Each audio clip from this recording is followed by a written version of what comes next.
Good afternoon, Shelley. Good afternoon, Kat. How are you going?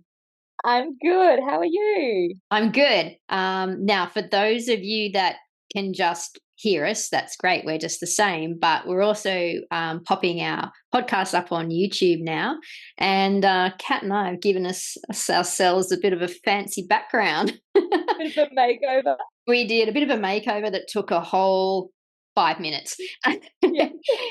Anyway, so if you're hearing this, awesome. If you can see us, I hope you're enjoying our awesome backgrounds. Anyway, I thought for this episode, Kat, is that we might delve into a bit of controversy. I thought That I might, sounds like I know, fun.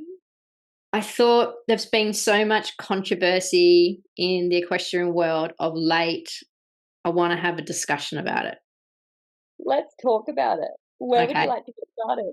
Well, I'm not going to talk about the Shane Rose incident. I already had a rant about that on social Social? media. Yeah. Um, but what I want to talk about is because it kind of does lead on from the Shane Rose outrage that, that Equestrian Australia could, I might as well touch on it now. I've said I was it. going to say, if you're Equestrian going to Australia. mention it, you have to explain what happened too, because not everyone will Oh, be okay. aware of Sorry. what happened. Okay. So backtrack. Even though I wasn't going to talk about it, no, I am talking about it. So Shane Rose was competing in a charity event. Was it a charity event or a fancy dress? It And was a he, fancy dress, unofficial competition. Sorry, yeah, go on. and he decided to don a mankini. If you've ever watched Borat, go just Google it, mankini. If you don't know, or just Google No, Shane please don't. Rose, okay, and you'll see. Anyway, he instantly got kind of stood down, reported for conduct, code of conduct, being an athlete, and he had to write an apology about it. And it was like lightning fast. Anyway, there was outrage over how something that was just funny and lighthearted could be taken so negatively and discipline action. And Shane stood down. So we should probably add to this that Shane Rose is an Olympian for Australia in He should. eventing, He is. and that he is currently trying to work towards Paris this year. Yes. So being stood down is a massive deal for him at the Yeah, moment. it's a massive thing, and thank you for filling in the details. Anyway, so that was outrage number one. And then outrage number two happened of how quickly Equestrian Australia jumped at it and dealt with the issue and closed the book and said, okay, nothing, no problem Don't here. worry about it, it's fine. Super fast, super fast. And of course, then everyone's sticking their hand up going, hang on. I've reported bullying, I've reported welfare issues, and it's crickets. XYZ, and it takes, Crickets. yeah, you don't hear from them, and Yeah. yeah, this And sort of thing that turns up on social media, they can deal with really quickly. that's right. So outrage, and frustration at that. So outrage upon outrage. Thank you, Shane Rose, for kind of triggering that, well, lighting the fire, as I said in my social media post. Anyway, it kind of adds to the other outrage that has been going on in the equestrian world with a number of issues. There was Charlotte Fry and her high scoring test. That when it looked at, there's some issues with it. You had Andreas Helstrand, the whole issue with the documentary Operation X that was horrifying. And then you also just recently we had Cesar Perra, who just got suspended by the FEI for abusive practices. And the videos that have been going around of all those things are Random. really difficult to watch. Yeah. So that's the outrage I want to talk about. And what I want to do, those things are very uncomfortable to watch. It's interesting because the world kind of is divided between those that are outraged and those that are like kind of shrugging their shoulders. And Yeah. the people that are outraged cannot understand this. It is so frustrating. So I thought I'd talk about why this happens. Yeah, that's the interesting part of it. Yeah. So I'm going to backtrack a little bit and say there's an amazing trainer in Scandinavia called Inge Tibrick, right? And a number of years ago, I did her course. She's got a fantastic course that you can do. She's a positive reinforcement trainer, but she's actually more than that. And it wasn't a course to do with actually how to do positive reinforcement. It was all about training, like all the theories to do with training. And it was a fantastic compilation of ideas. Anyway, within that, she pulled out a theory to do with that she applied to horses, and it originally came from the design of online video games.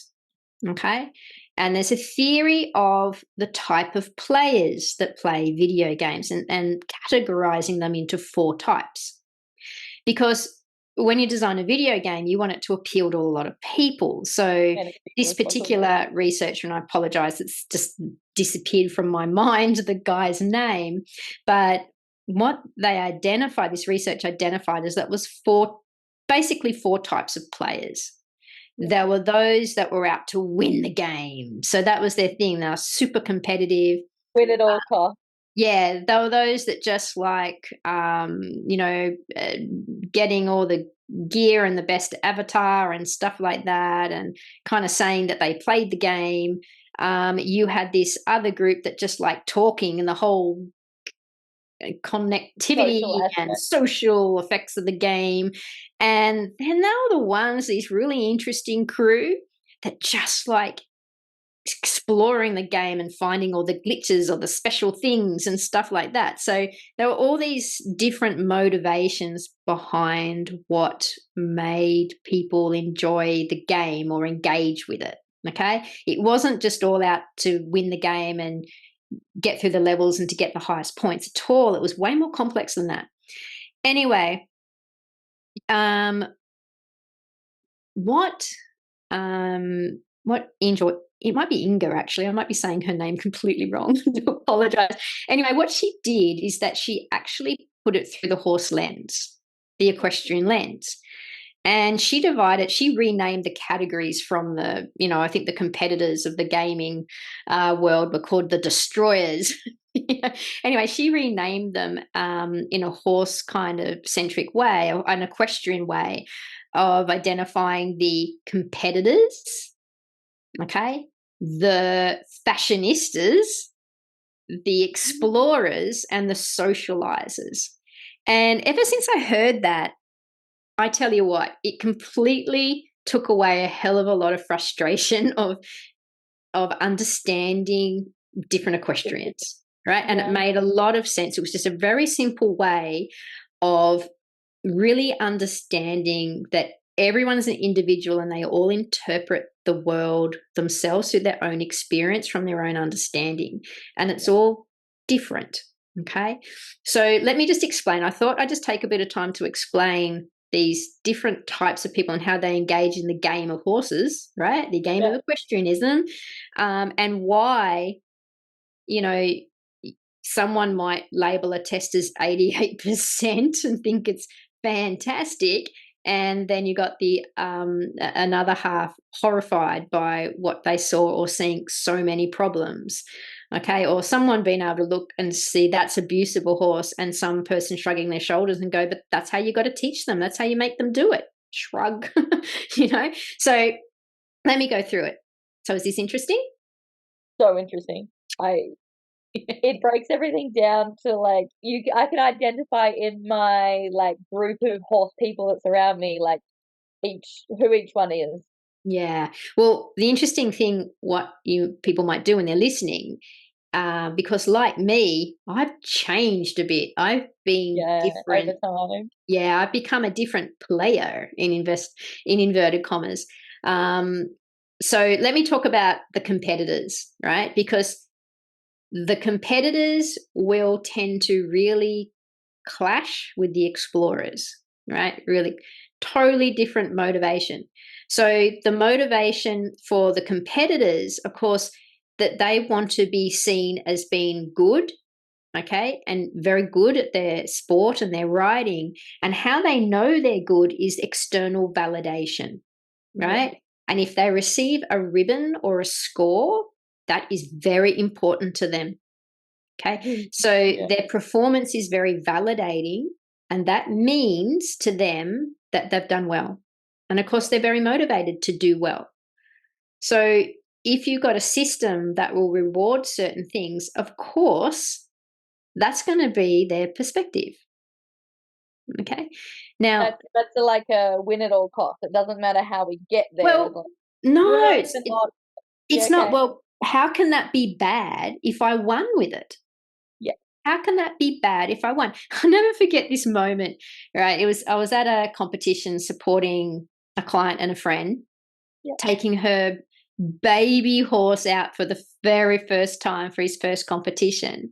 And of course, we prepared him really well. He did beautifully. Like, he just went, okay. The whole day was like, oh, okay, I can do this. Okay, that's fine.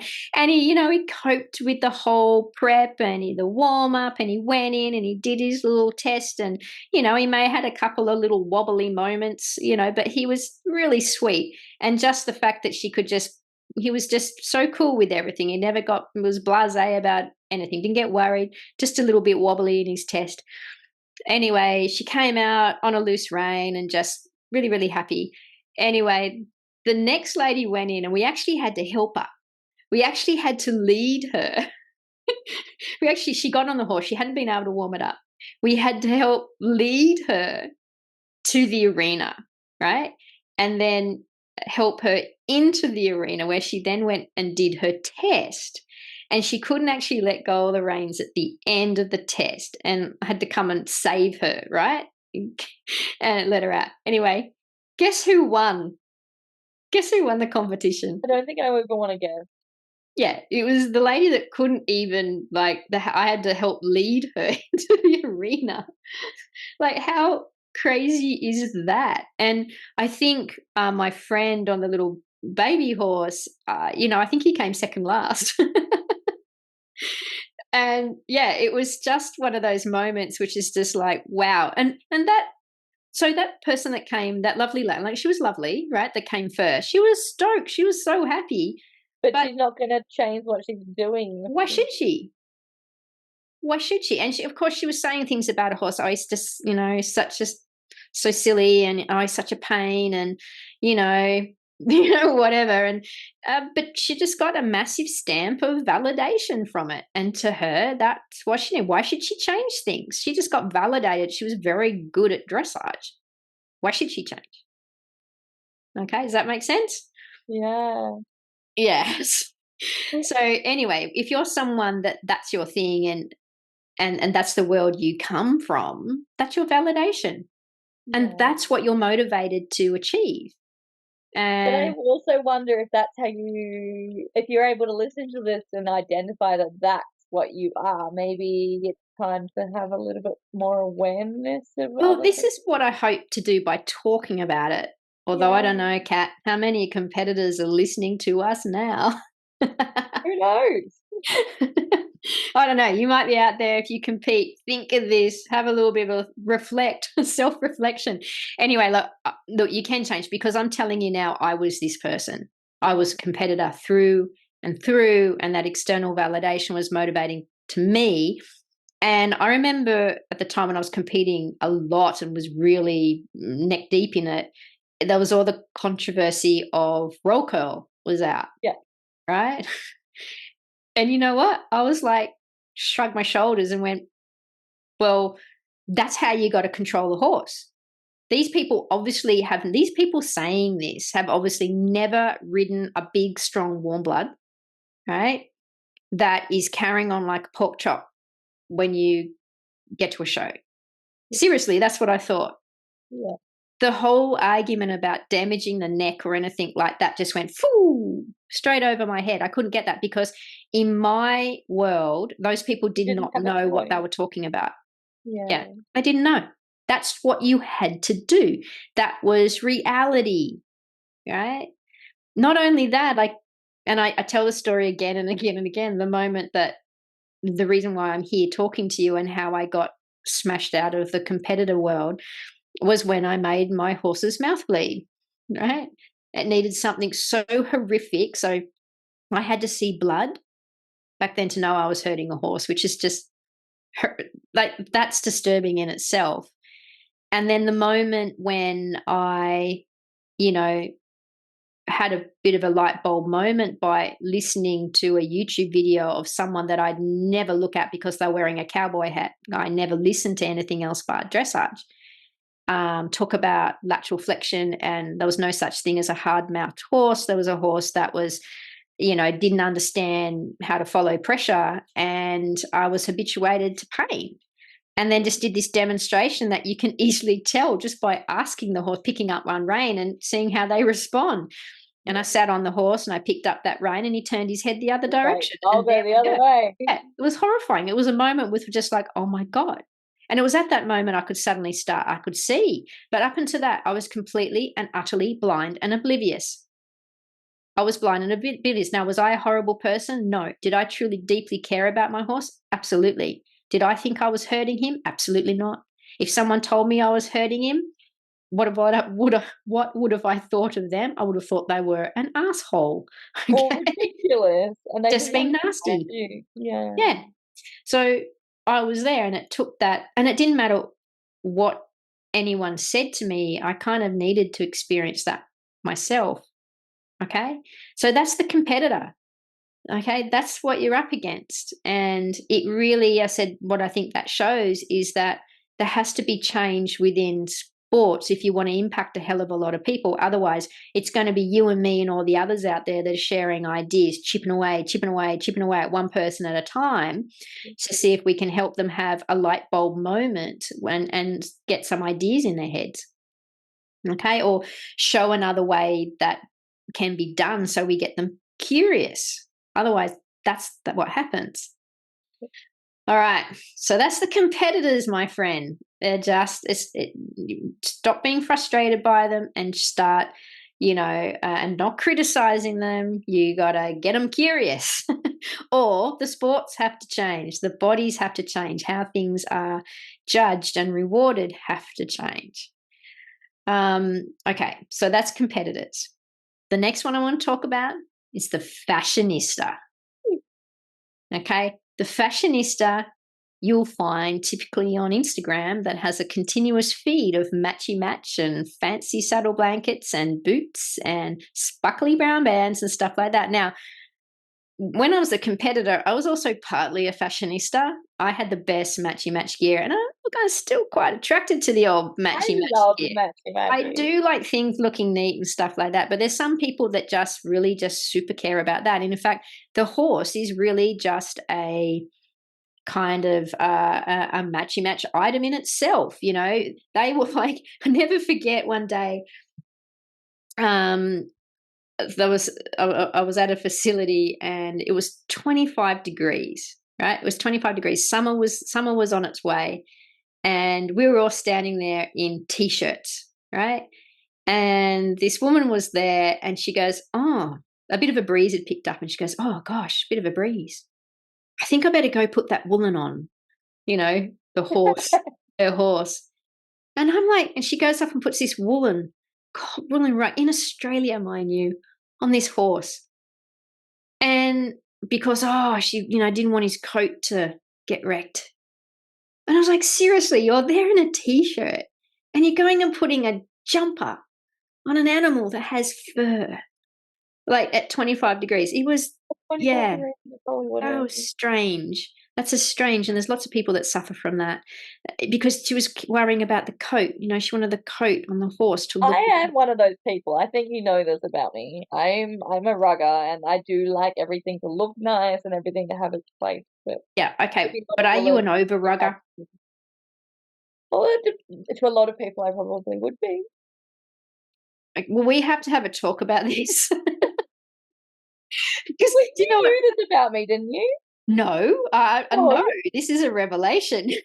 Okay, so my horses, like middle of summer with normal would be like cotton rug, hood, and tailback.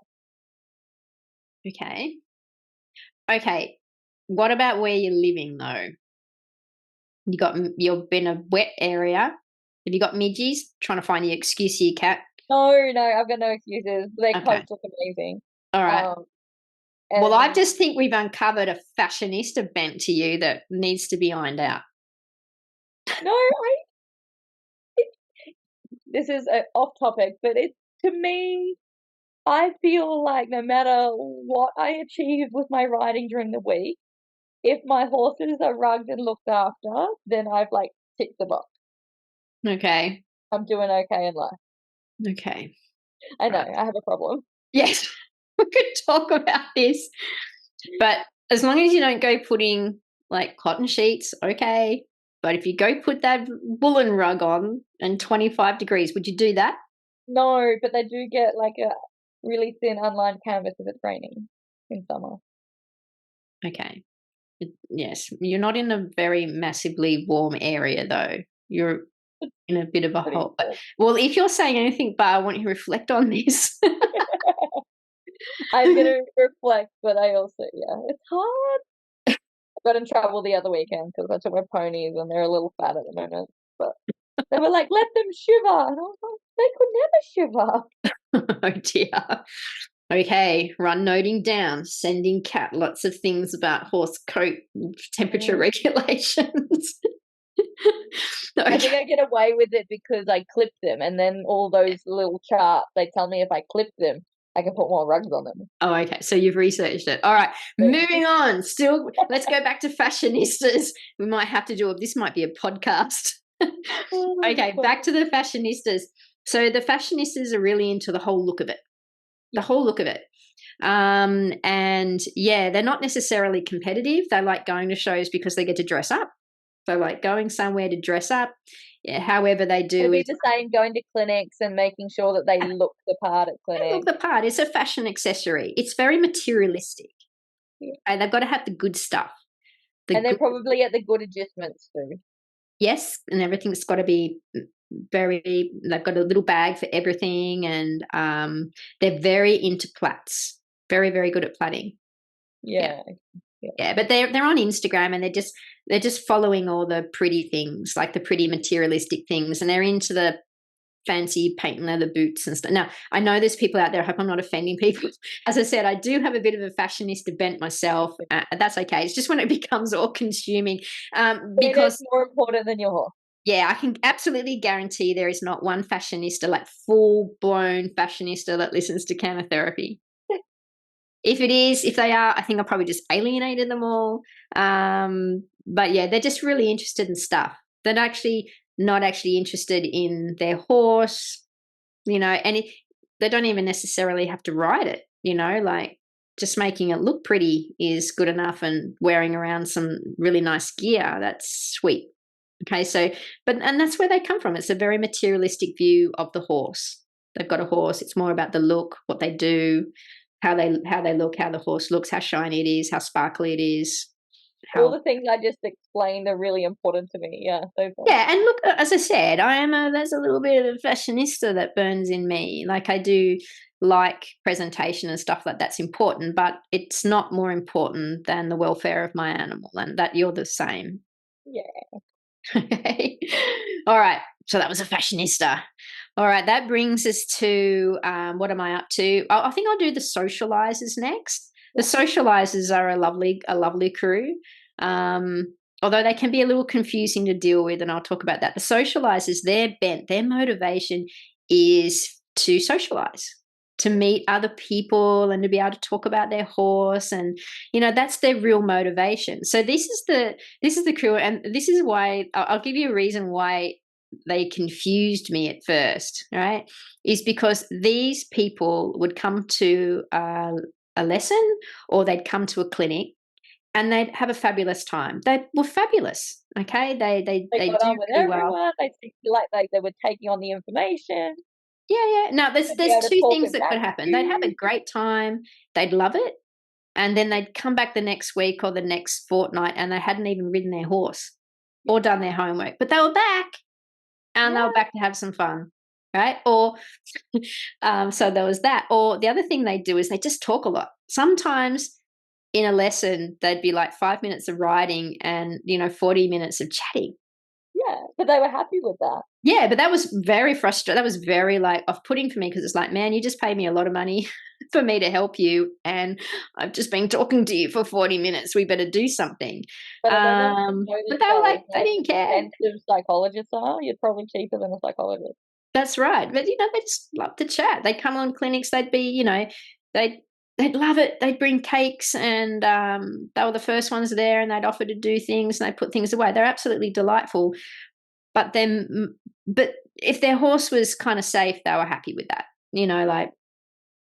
They wouldn't necessarily ride their horse or practice, but they'd love you and they love what you did and they'd love what they did there. And But they'd recommend you to everyone. And absolutely, and they tell everyone.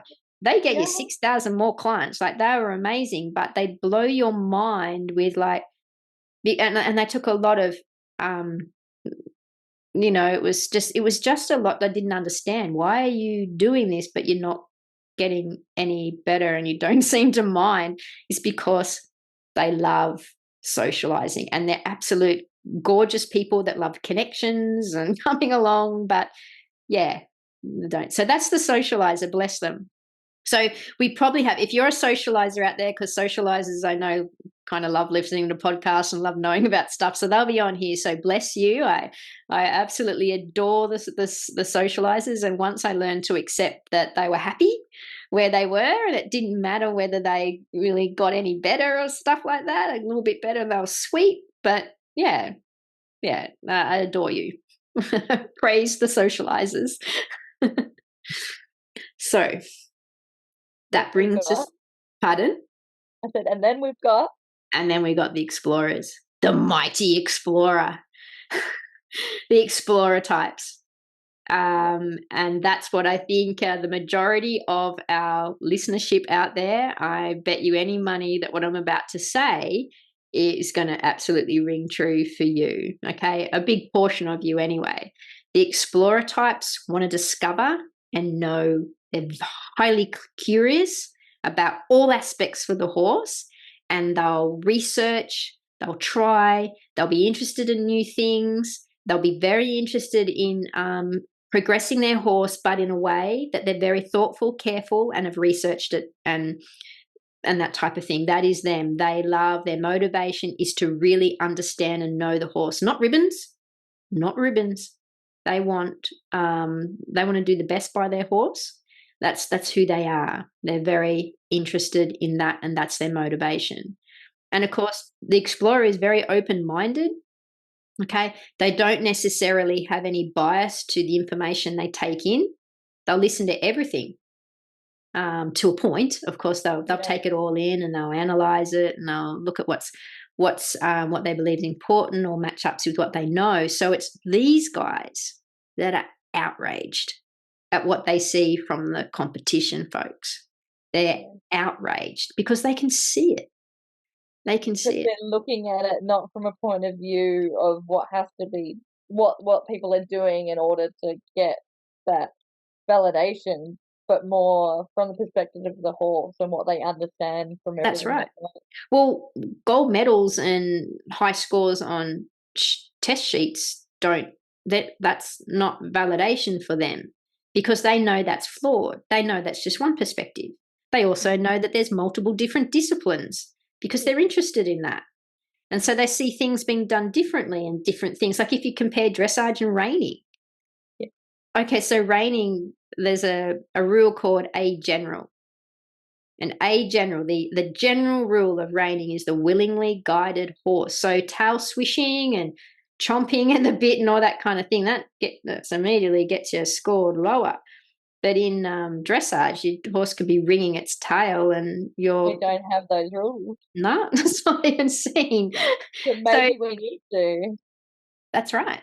It's what you're used to. So yeah, so that's why the explorers are outraged and the competitors are offended and feel criticized and shout bullying, right? So that's what happens. But the explorer, because I think so Kat, consider yourself, have a big big chunk of yourself I as an explorer? feel like I'm probably an explorer primarily, Yeah. but then I have parts of all the other three as well. Yeah, you do. But do you reckon that's a big chunk of you, is a bit of an explorer? That Yeah, yeah, curiosity to definitely. learn the horse? Yeah. Yeah, and not just having a collection of ribbons. But are No, your not a collection of ribbons, but I do sometimes I have to like avoid the rabbit holes because I need just a little bit of naivety sometimes to be able to continue on with my life. yeah. Yeah, don't get too swamped.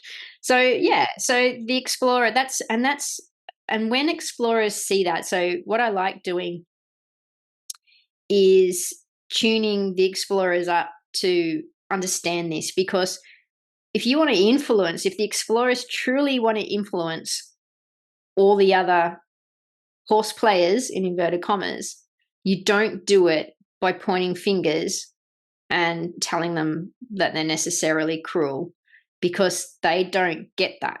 But you give them ideas, you make them curious, but you're going to have to come at it from their motivation to change them. Yeah, So with me, just say, yes, I made my horse's mouth bleed. and and then I got out of there myself because of that horrific incident. But I find with the explorers, if I can just show them something that makes their performance better, that opens something in their mind, and then you got a good chance of them coming back. yeah, There's things you can do. The socializers, bless them. There's lots of people that I've given lessons to for years and years and years, and it's just been the same. And then suddenly they got a little bit more like, oh, they might have got a new horse, and they get a little bit inspired, and then they're doing a little bit more practice, or they find something to kind of just improve their horse more, and that's pretty cool. Um, yeah, the fashionistas, they're a little tough, bless them. But what normally happens is they can tend to grow up, or they, because they tend to be a little bit younger when they're kind of into that, or they come across a horse that's a little bit hard and they learn some yeah, true. lessons or whatever. So I do hold out hope for them, but they are a little tougher because they don't even know I'm exist, because they just go flick, flick, ugly shirt, flick, flick, horse is dirty, flick. They just flick past Not a on social dirty media. horse. Beg your pardon? Not a dirty horse. Yeah. No, you gotta have a shiny color, yeah, a shiny, sparkly horse. Anyway, so what I hope to do with that little explanation, because when I look at people, I kind of see, okay, I just use that kind of framework that helps me take away the frustration and get a little bit of understanding and even some compassion for them, to understand that that's the world they come from. And I think it also really highlights that the world you come from is so important who you hang around, Yeah. who you hang around and who you're friends with. And that's why I say, you want to change the world, you be friends with people, because that's how you get in their heads. And it's deeper than that because it's not just that, but it's your core beliefs within yourself that you That's have right. that come from when you were a kid and what you learnt first in life. Oh, and that brings up something. Well, like, as I said, I am naturally a competitor. Yeah. Why? Because, that core belief inside me of having to prove myself all the time, getting good marks from the teachers, from the university, from my profession, scores on this, scores on that. Of course, what do you think I'm going to do when I go and ride horses? I'm going to want the judges to give me good scores too. Yeah, yeah. So you're gonna work so that you get those scores for the Yeah, I'm going to be very focused on that, because that is achievement. That goes with all the other like little bits of paper that I got lying around, and merit cards and stuff like that. It's just a ribbon, but it's the same thing. So, yeah, was I a cruel, nasty, horrible person before that didn't care? No, I just didn't see it. I couldn't see it. I was blind to it. I couldn't believe it when I picked up that rein and my horse has turned his head the other way. That blew my mind. Blew my mind. And I think I was like 32 and or just made you something. curious and you went down a rabbit hole. That's right. And here I am. Congratulations. Anyway, what about you, Kat? Tell me about you. What about me? So, Uh, what did you start off naturally as? I think I've always been an explorer. Yeah. I before I had horses was into dogs and dog training, and I was Yeah. the person that like would sit on the computer and find everything I could on YouTube and write PowerPoints about all the things that I learned and could find, and I Oh, would bless. trick train my dog, and then I got a horse, and then I went down this whole like, what can I find on the internet to learn? So like reading Yeah. everything I could get my hands on, and I learned like the Pirelli 7 games, and then I'd go out and practice them and video myself doing them, and learned groundwork and round yarding and everything off the internet that I could as a kid. That's fairly interesting because they do say that to succeed at anything in the world, you need three things. You need a general intelligence, which the sheer majority of people have. Yeah, You need to be curious. You need to be conscientious. So I have what you just said then is there's no doubt why you've got good at what you've actually done because you've actually got the whole three things going on in bucket loads as a little kid. it's crazy to think back and like look at the time that I spent, and I'm like, I got to a certain age, and I was like, I can't believe I did all of those things, and I wasted so much time doing all that stuff. Mm. But it's helped me to become who I am now, and learn all these sort of things that I've learned. And I really appreciate Yeah, you having have the opportunity to a do long that. history of learning how to learn and knowing how to do it and keeping your Yeah, interest. Do you know that the interest that you have, like in having interest and being curious, is actually taught to kids from their parents? yeah, okay, Yeah, it's this really interesting experiments that they did. They got parents and kids in, and yeah, they put the parent in a room and the kid on the other side of the glass, and they put some objects on the table, and to the different sets of parents and kids, they got the parents to do different things. One was just to sit there, do nothing. One was to kind of give it a little look and then ignore it, and the other one was to play with it. Okay, yeah, that massively impacted what the kids did. So yeah, they were kind of mentored, or their parents were kind of massive role play. So when the kids were let in the room, the kids whose parents played with it and really looked at, interested in the objects, the kids did exactly the same thing. yeah, okay. And then think about today's day and age with everyone sitting on their On their phone, phones all the time. You scrolling. can't even see your phone without your background. Yeah, scrolling away. What does that teach kids? To be That's really interested in our technology. yep. I And think both is important. There's a balance. yeah, massive. Yeah, just a little bit worrying actually. Yeah. Yeah, but you've got to encourage and teach interest and curiosity. And school is another place where it gets totally burnt out. So little kids are super curious, asking Mm. heaps of questions Little and stuff all the time. sponges. Yeah, it's a natural human tendency to want to learn and ask questions.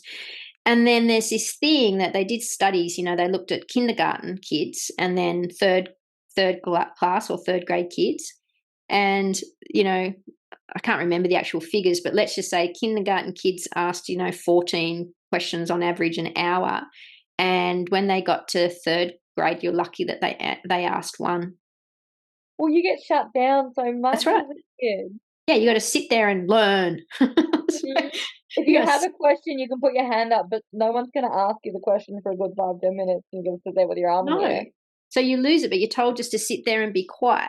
So it kind of like sometimes the education system actually educates out learning out of kids Yeah. and out of You people. just go over again those 3 things that you talked about. Which thing? The That general general intelligence. intelligence, Yeah. So the three curiosity, things that and they've what was the last? yep, the three Yeah. things they've identified, and it's not IQ, it's not anything like that. It is general intelligence, curiosity, and conscientiousness. Yeah. So the willingness to put effort in, to try, make mistakes, play, that type of thing. Yeah. Really curious. Yeah, there was a back in the early part of the might have been, I can't remember, it's 1920s, 1930s. There was this guy that did an experiment and he was determined to find the best of the best. So he went around doing IQ tests and he collected all these kids that had really scored really high on IQ tests. He called them the termites. He called them the termites and he tracked them throughout their lives, right? the termites, because he called them the termites because these were the, the shakers and makers of society, because they had phenomenal phenomenal IQs. Well, the only thing the study really found is like having an IQ doesn't mean that you're going to do anything fantastic with it. That's crazy. And that and then being successful at anything is actually nothing really to do with your IQ. There's these other things. There's like your emotional intelligence, your curiosity, your ability to do work. Yeah. And so it was really, it's really, so just a general intelligence, and it's great. They give one of the people actually tested was a man who failed. He had a very ordinary IQ, but he actually went on to win Nobel Prize and do amazing things with, DNA understanding and in a whole range of different fields. He was really quite amazing, but yeah, he wasn't selected as a termite. He was just too ordinary. But he was an intensely curious child that used to, in his hometown, he used to, like, he got given a microscope as a kid and a science kit or whatever, and he used to give demonstrations to all the kids in his street, all the things he'd discovered. Anyway, and his parents encouraged it, and so he went on to do incredible things, but it wasn't his IQ that did it. It's these other factors. Yeah, very cool. So there we go. I think that might wrap up the podcast. I think it might. Thank you, Shelley. That was awesome. That's okay. I hope you found that interesting. There's a lot of crazy stuff in my head full of that. I'm impressed at how much you're able to just like pull out all the time. Yeah, well, you can kind of see that. You can see I got a curiosity addiction. Anyway, but I do have a curiosity addiction, but I was blind as hell when it came to horses. So, but I found it in the end. I discovered it in the end. It was just not obvious to begin with. So, as I say out there, people, if you're outraged by these things that are going on in the horse world, understanding it can give you a sense of understanding. And once you understand something, you have some strategies for how we overcome it. Yeah. Okay. Making friends, influencing, not just pointing fingers and screaming at people. That don't work. Even though they deserve it, kind of thing. Anyway, Kat, good talking to you. Sounds good. We'll talk again soon. Okay. See you later. Bye.